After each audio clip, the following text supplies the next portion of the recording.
Assalamualaikum warahmatullahi wabarakatuh. Perkenalkan, nama saya Elsa Nabila Putri Bahri, NIM 2102401444. Video ini dibuat untuk memenuhi tugas mata kuliah Perkembangan Teknologi Komunikasi, di mana di video ini saya akan membahas mengenai sasaran dari sebuah informasi. Sebelum kita tahu siapa sebenarnya sasaran dari sebuah informasi, kita harus tahu terlebih dahulu apa itu informasi. Informasi merupakan kumpulan data dan fakta yang telah diproses dan dikelola dengan sedemikian rupa sehingga menjadi suatu yang mudah dipahami serta bermanfaat bagi yang menerima informasi. Informasi yang berkualitas setidaknya memiliki 4 kriteria, yaitu 1. Akurat, 2. Tepat pada waktunya, 3. Relevan, dan 4. Lengkap. Yang pertama, akurat. Informasi yang akan kita berikan haruslah informasi yang mencerminkan keadaan sekitar, tanpa adanya unsur melebih-lebihkan dan tidak kita karang. Kemudian yang kedua, tepat waktu. Tepat pada waktunya. Artinya informasi harus ada saat kita sedang membutuhkannya. Yang ketiga, relevan. Informasi yang diberikan haruslah sesuai dengan yang kita perlukan atau butuhkan. Kemudian yang keempat adalah lengkap. Informasi haruslah utuh, tidak setengah-setengah dalam memberikan suatu informasi. Ketidaklengkapan suatu informasi dapat menimbulkan kesalahpahaman. Kemudian kita masuk ke fungsi dari informasi. 1. Menjadi sumber pengetahuan.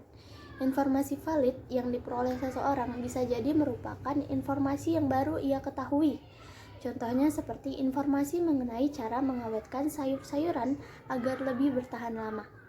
Bisa jadi masyarakat ada yang sudah tahu mengenai caranya, namun ada sebagian orang yang baru mengetahui cara mengawetkan sayur-sayuran itu.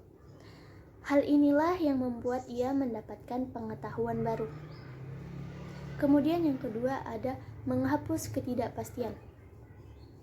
Ketika seseorang kekurangan informasi tentang suatu hal akan menyebabkan ketidakpastian. Contohnya, ketika kita ada jadwal kuliah yang masih belum jelas, kita akan mengalami ketidakpastian antara masuk kuliah atau tidak masuk kuliah. Namun dengan hadirnya sebuah informasi dari Komting mengenai jadwal masuk kuliah, maka kita akan terhindar dari ketidakpastian tersebut. 3. Sebagai media menghibur, informasi juga dapat berfungsi sebagai sarana hiburan. Contohnya seperti saat kita menonton drama Korea, anime, atau program hiburan lainnya.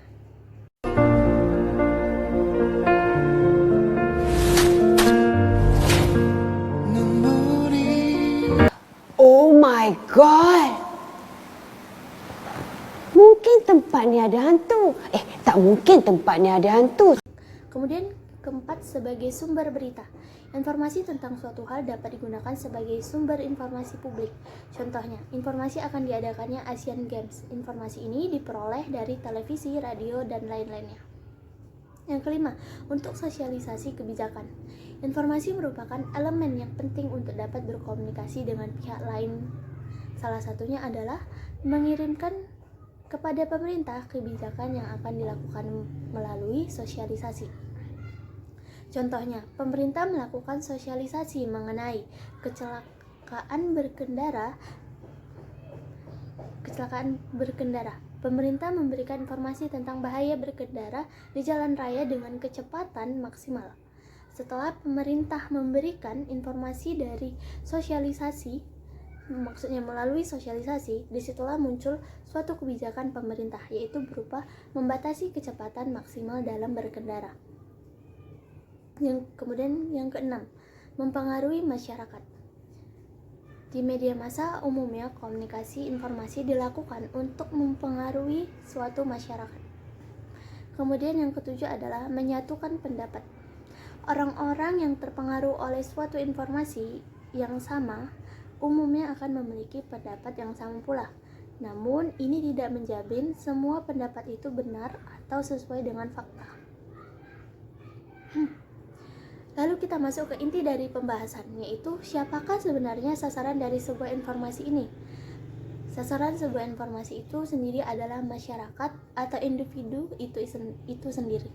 Masyarakat atau individu yang sedang atau membutuhkan suatu informasi, atau dapat pula informasi hadir untuk mempengaruhi masyarakat atau individu.